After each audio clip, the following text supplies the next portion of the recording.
ہدایت کیا ہے؟ ہیا ارات الطریق، ایک تو ہے راستہ دکھلانا، جس کو راہ نمائی کہتے ہیں، نمودن سے دکھانا۔ کسی نے پوچھا کہ میں نے فلاں جگہ پہ جانا ہے، تو ہم نے کہا یہاں سے سیدھے باہر نکل جانا، دائیں بائیں آگے بائی پاس آئے گا، تو آپ یوں ادھر ہو جانا۔ یہ ہے ارات الطریق، راستہ دکھلا دینا، راستہ بتلا دینا۔ اس میں بھٹکنے کے امکان موجود ہے، تھوڑی سی غلطی لگ گئی تو آپ اور سمت بھی نکل سکتے ہیں۔ پھر اگر راستے کے اندر جگہ جگہ دشمن بھی کھڑا ہو تو پھر تو امکان اور زیادہ بڑھ جاتے ہیں۔ تو یہ ارات الطریق کا مفہوم ہے۔ اور ہدایت کا دوسرا مفہوم ایصال الی المطلوب، منزل تک دست کرم سے پکڑ کے پہنچا دینا۔ تو یہاں دوسرا معنی ہے، اس لیے علماء نے اس کا معنی کیا مجھے سیدھی راہ پہ چلا۔ مطلب کیا کہ سیدھی راہ تو میں دیکھ چکا ہوں، لیکن قدم قدم پہ شیطان اور نفس موجود ہیں جو میری راہ بھٹکا دیں گے۔ مالک تو دست کرم بڑھا اور مجھے منزل پہ پہنچا دے۔ اللہ اکبر۔ تو یہ ہے ایصال الی المطلوب۔ تو ہدایت کا یہ مفہوم، اور یہاں ہدایت سے مراد وہ ہدایت جو پیغمبروں کے ذریعے سے، کتب کے ذریعے سے اللہ تعالیٰ نے حضرت انسان کو دی۔ ایک فطری ہدایت ہے، جبلی ہدایت، اور وہ اللہ تعالیٰ نے انسان کیا جانوروں کو بھی دی ہے۔ وہ بطخ کا بچہ بھی جب انڈے سے نکلتا ہے تو وہ کسی سے تیرنا سیکھتا نہیں ہے، وہ خود چھلانگ لگا دیتا ہے اور تیرنے لگ جاتا ہے۔ یہ جبلی اور فطری ہدایت اللہ نے اس کو القاء رکھی ہے۔ بچہ پیدا ہوتا ہے تو اس کی زبان ہوتی ہے، بولنا نہیں جانتا، وہ آ کے سیکھتا ہے۔ ہاتھ ہوتے ہیں، پکڑنا نہیں جانتا، آ کے سیکھتا ہے۔ قدم ہوتے ہیں، چل نہیں پاتا۔ سنتا ہے، سمجھ نہیں پاتا۔ دیکھتا ہے، پہچان نہیں پاتا۔ یہ ساری چیزیں تدریج سے سیکھتا ہے۔ لیکن بچے نے ماں کی چھاتی سے دودھ کیسے لینا ہے، تو یہ اس کو جبلتاً بتایا جاتا ہے، چونکہ اس کی پہلی ضرورت ہے، باقی چیزیں وہ آ کے سیکھتا ہے۔ اسی طرح خیر اور شر، یہ بھی اللہ تعالیٰ نے القاء کیا انسان کو۔ پیغمبروں نے آ کے راستے اجالے، لیکن اچھائی کیا ہے، برائی کیا ہے، یہ انسان کو پتہ ہے۔ کسی کو تھپڑ مارنا بری بات ہے، یہ کہیں سے اس نے نہ بھی پڑھا ہو، کسی نے استاد نے نہ بھی بتایا ہو، یہ اس کا ضمیر بتاتا ہے کہ یہ غلط ہے۔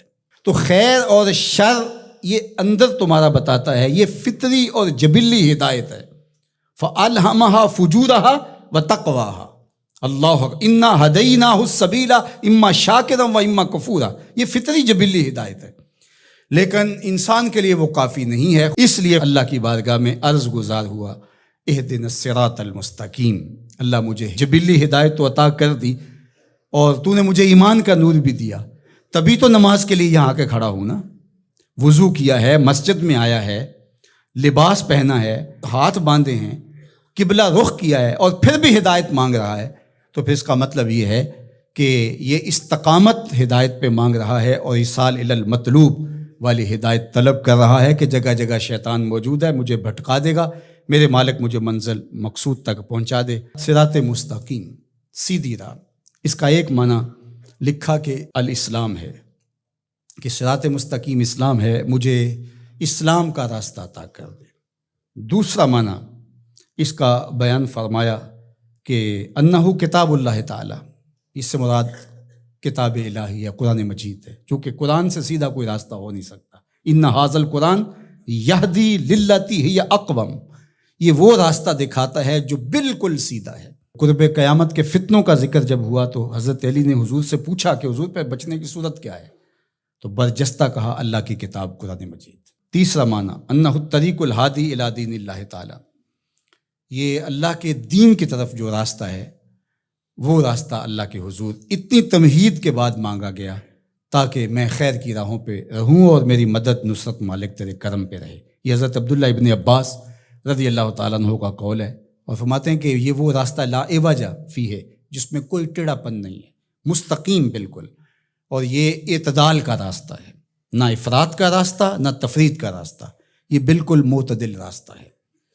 اور پھر چوتھا قول جو حضرت حسن بصری اور ابو العالیہ رضی اللہ تعالیٰ عنہ کا ہے، وہ فرماتے ہیں صراط مستقیم سے مراد ہوا رسول اللہ صلی اللہ علیہ وآلہ وسلم۔ کہا کہ نمازی نماز میں کھڑے ہو کے ہاتھ باندھ کر کے کہتا ہے مالک مجھے محبوب کی دہلیز نصیب کر دے، مجھے محبوب کی چوکھٹ نصیب کر دے، چونکہ اگر یہ در نصیب ہو گیا تو خدا کا گھر نصیب ہو گیا۔ بخدا خدا کا یہی ہے در، نہیں اور کوئی مفر مکر، جو وہاں ہو یہیں آ کے ہو، جو یہاں نہیں وہ وہاں نہیں۔